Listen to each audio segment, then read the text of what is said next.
பாரத குடியரசு துணைத் தலைவர் ஜெகதீப் தன்கர் திடீர் ராஜினாமா. இந்திய குடியரசு துணைத் தலைவர் ஜெகதீப் தன்கர், மிகப்பெரிய ஜனநாயக நாட்டின் துணைத் தலைவராக நான் பெற்ற விலைமதிப்பற்ற அனுபவங்கள், நுண்ணறிவுகளுக்கு நான் மிகவும் நன்றி கூறுகிறேன்.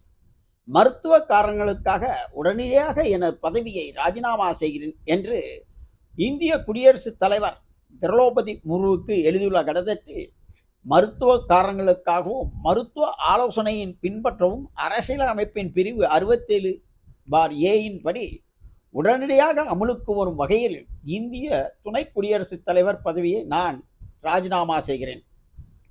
எனது பதவி காலத்தில் பராமரித்த அசைக்க முடியாத ஆதரவுக்கும் இனிமையான அற்புதமான பணி உறவுக்கும் இந்திய குடியரசுத் தலைவருக்கு நான் நன்றியை தெரிவித்துக் கொள்கிறேன். பிரதமருக்கும், அமைச்சர்களுக்கும், நாடாளுமன்ற உறுப்பினர்களுக்கும் அனைவருக்கும் நான் பெற்ற அரவணைப்பு, நம்பிக்கை மற்றும் பாசம் என்றென்றும் நினைவில் போற்றப்படும் என தனது ராஜினாமா கடிதத்தில் தெரிவித்துள்ளார்.